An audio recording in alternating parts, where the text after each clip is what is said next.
Hello my friends, welcome to another live video.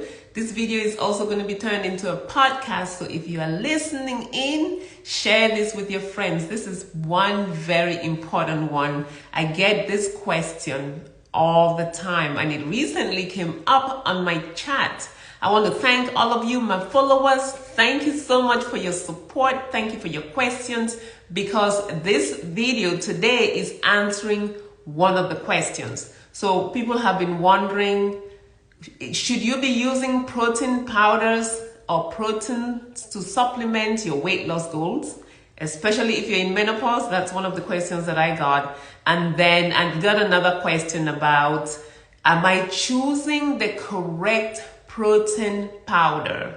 Another one was, what exactly should I be looking for in the protein powder? Just so many questions. I was confused myself. I started my weight loss journey 14 years ago. I knew very little about protein supplements, and so I've learned quite a bit. So today we'll bring you all these answers and more. We'll be talking about benefits of protein powder. If you're a female in perimenopause or postmenopausal like myself and wondering if protein supplements are for you, keep watching.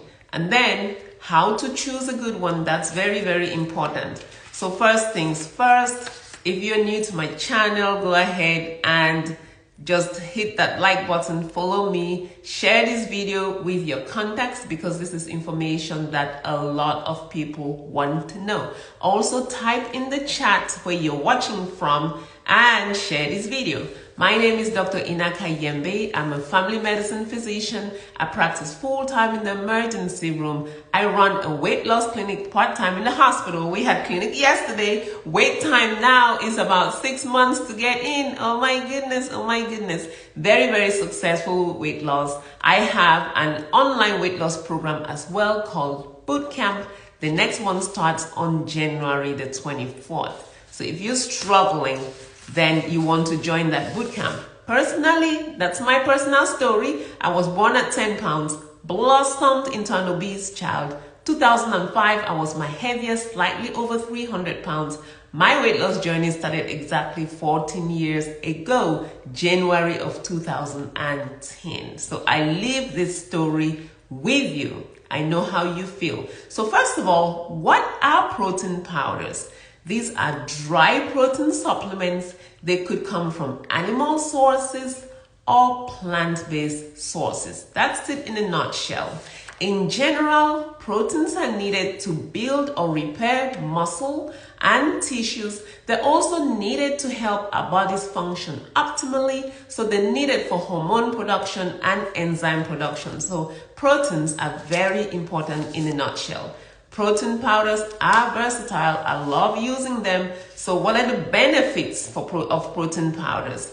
They're versatile. You can easily carry dry protein on the go. I travel on the lot. Mix it with a little bit of water, not juice. If you're trying to lose weight, don't do that. Just mix it with water or a plant-based milk that has no sugar. So it's easy to carry on the go, especially for those of you who are busy. You can add it to your smoothie. You can add it to your oatmeal. That's a good way to cover your carbs, so all the carbs in the oatmeal are not absorbed very quickly. You can use it for baking, or you can consume it on its own. One good way that I use it is to satisfy my chocolate cravings. I take my chocolate protein powder, little water, make it into a paste, put it in the refrigerator and just lick it. It's all protein and healthy. Anyway, what are the benefits of the powders? And I'm going to be talking today just about the powders, not the bars, not the shakes, but just the powders. All right, number one, they're convenient. Number two, they can help with your caloric deficit because they are low in calories. Proteins in general, including the protein powders, can help you feel full for longer, and so they really can help you not have cravings throughout the day. They help you build and preserve lean muscle. This is especially important for those of us women in menopause. Why? Because our lower levels of estrogen, they make us lose muscle mass every single day, and that will drop your metabolism. So you want to consume protein. Of course, natural proteins are the best, but you can supplement with a protein powder also. If you're working out, exercising, the protein supplementation helps with recovery. All right, it can also help you hit your protein requirement for everyone who's trying to lose weight and just really wanting to stay healthy. You have a daily protein requirement. So if you're not sure what that is, come to my boot camp. That's the very first thing we do on day one is calculate how much protein you need to consume per day. So that said, protein powders, protein shakes, protein bars are supplements. A supplement just means that I will take that in addition to real food. So there's nothing that can replace whole foods. Now, if you're able to hit your protein goal by consuming whole foods, meat, fish, chicken, eggs, yogurt, things like that, you're great. You don't need any protein supplements. However, if you struggle like me, I get too busy, I get caught up in the work, I get things going, I have to travel. Example today, yes, I'm taking some protein with me just in case I feel I'm not going to hit my protein goal for today. I want to supplement. So protein powders are for that and not to replace all your meals. All right, my friends in menopause, I'm almost 56. So those of us who are older, why should you consider taking a protein supplement if you are in menopause? Number one, when you're in menopause or perimenopause, age 35 and over, your muscle mass declines because of declining estrogen.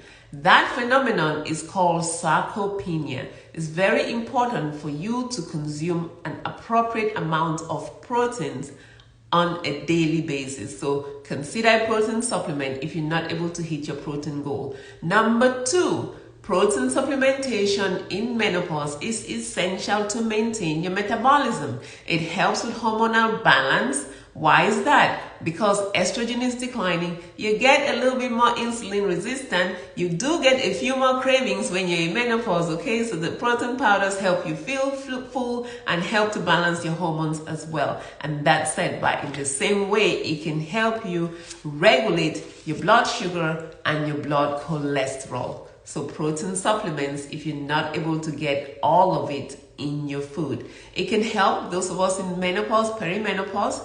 Protein supplementation helps with your bone health, helps with your joints, and it also helps with your skin. Another thing menopause does for us is it decreases the collagen that we have in our skin. So protein supplementation really helps with that part. It can help with your cardiovascular health by decreasing your cholesterol levels, and it also helps with tissue repair. Lastly, if you're in menopause, you know we're tired all the time, a lot. And that's one thing that happens just with menopause. Protein supplementation will help you. Now moving on, how do I choose a good protein? And how do I know what to avoid in the protein powder? I'm a big advocate of eating clean, very big advocate of eating clean. However, I do know that all protein powders, shakes, bars are ultra processed.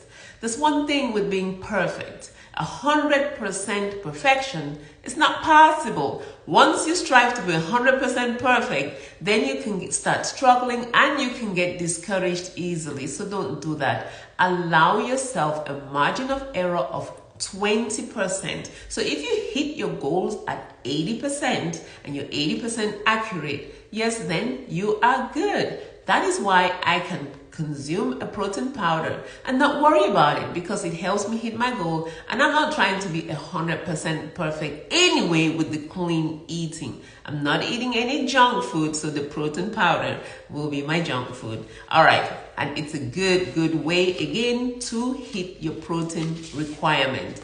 If you're wondering what I'm scuffling here, these are my show notes. I have everything written so I don't forget anything. So now, can you have protein powder as a healthy lifestyle? Can you incorporate it into your healthy lifestyle? Yes, you can. Again, no perfection. There are other things that you need to look for though. When you look at your protein powder, or any other food that you purchase, look in the back of the container right here, and you can see all the nutrition facts written right there, nutrition facts.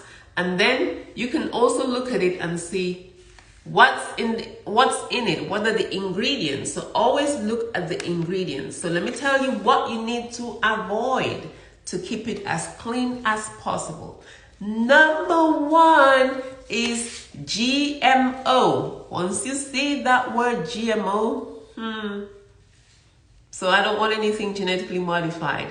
I'm going to be running away from that. The second thing that I'm running away from is too many artificial sweeteners. So things like saccharin, maltodextrin, sucralose. Once I see 3 or 4 of those, I start to shy away. If I see something like stevia, I'm probably okay with it. If I see just one artificial sweetener, I'm okay, but not just so many. Another one is added sugars. Now, protein bars especially, and the shakes, those have a lot of added sugar. So be careful, be careful. But I don't want to see too many added sugars in it. I also want to avoid, especially the ones that start talking about, and you're going to see that in the front of the container, is going to say something here on the top that says enhanced performance. So now I don't want anything that's going to enhance my performance. I don't want anything like that. So I generally tend to look away from that one, or run away from that one.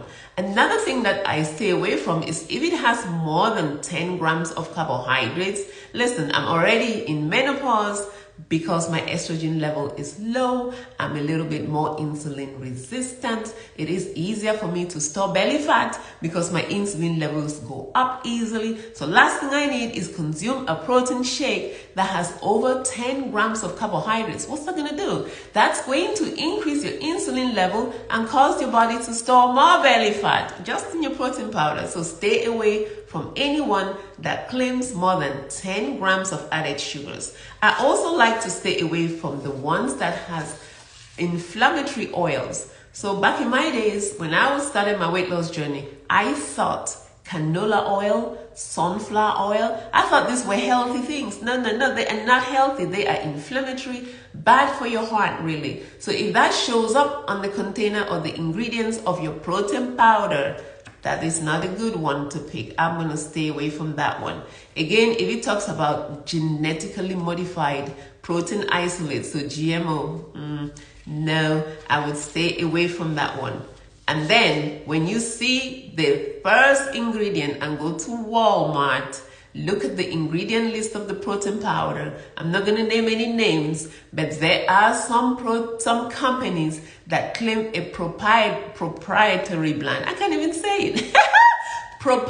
Proprietary blend. So they say that the blend of proteins in your powder is proprietary. That's what they own. They cannot disclose it, and they can't tell you exactly what's in it. So at that point, I don't know whether it's enough. I don't know whether it's too much, it's too little. I don't know what it is because it is proprietary to the manufacturer, and they have a right not to disclose it. So that is one that I generally stay away from because I need to know what I'm eating if I'm trying to keep it clean, right?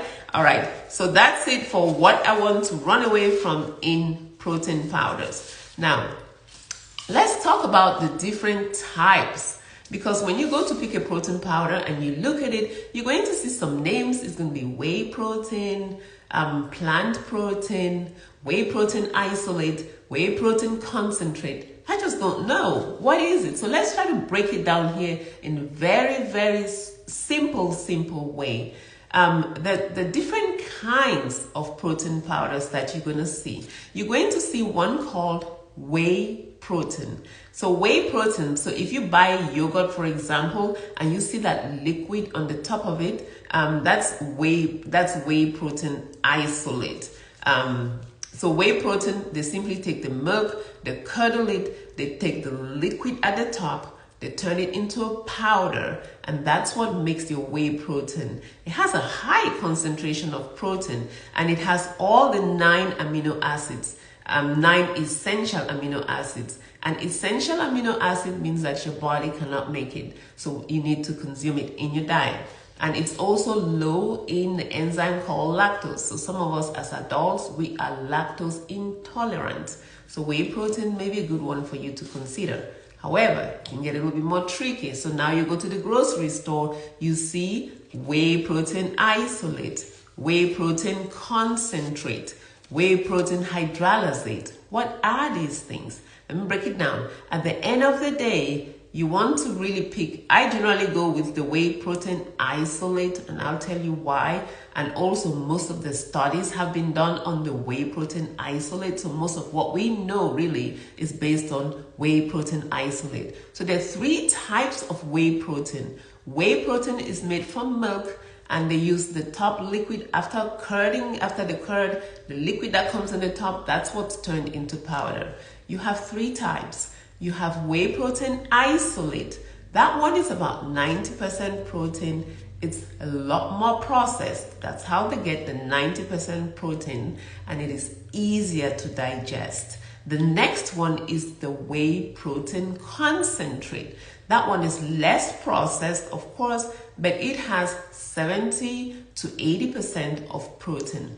That one, because it is less processed, it can contain just a little bit more lactose. So if you're somebody with digestive issues and you have lactose intolerance, I'll go with the whey protein isolate, or if you can't tolerate that, just go with the plant-based protein at that point. We also have the whey protein hydrolysate, which is hydrolyzed protein.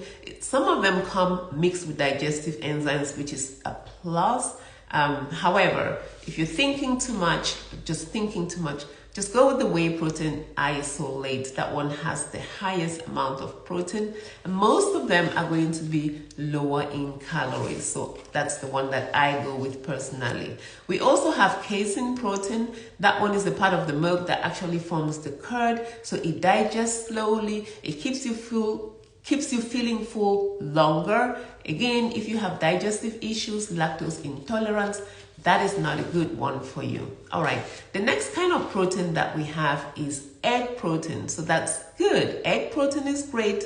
It is formed from egg whites. It's easily digestible, very, very versatile. You can use that for cooking. You can use that, add some water, scramble it. You can use it in your shake. So egg protein is fantastic.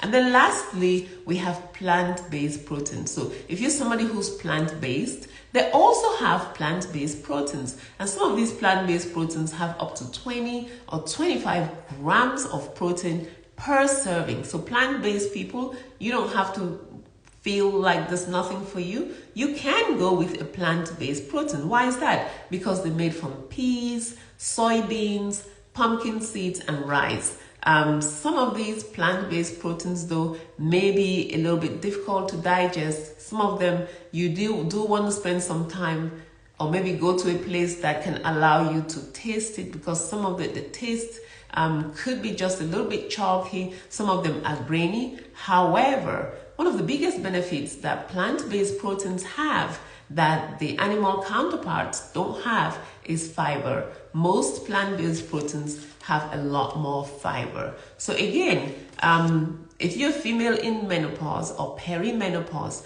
and you were wondering, is protein supplementation good for me? Yes. But what we do not want to do is to consume proteins too many times during the day. So how do we use, or how do we incorporate protein powders into our daily nutrition?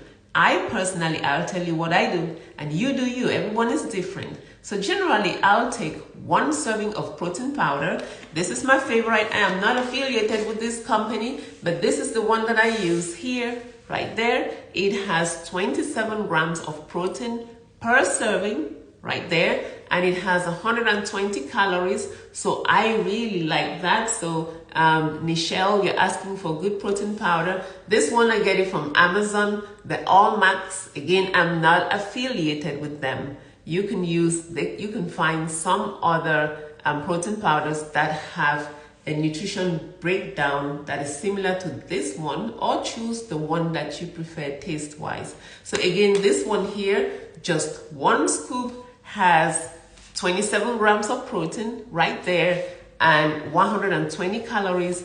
and 0 grams of sugars. So which is not true. Remember, the manufacturers are allowed 20% margin of error. So I just simply disregard that. I'm looking for protein content. I'm looking for ingredients that do not have too much fluff in it. They're not telling me funny things like proprietary blend. They're not telling me things like just too many long words that I cannot even read. So I like this one because there's just not too much fluff and things in the ingredient list. Somebody said she cannot see this. This is the All Max Isoflex. It comes in so many different delicious flavors. I have one called Pina Colada. That is my next go-to one. I mix that one with some ice and water and just drink it. It is super delicious. Or I freeze it with some strawberries and just chew it like a snack. All right, so again, this is the one that I use here. I'm not affiliated with them. So that's really it. Incorporate protein powders into your daily nutrition by consuming 20 to up to 40 grams of protein in your powder per day. 40 grams is sort of pushing it some. I personally just stay around anything that's under 30. So I would take 1 serving of protein powder per day. If you're confused about how much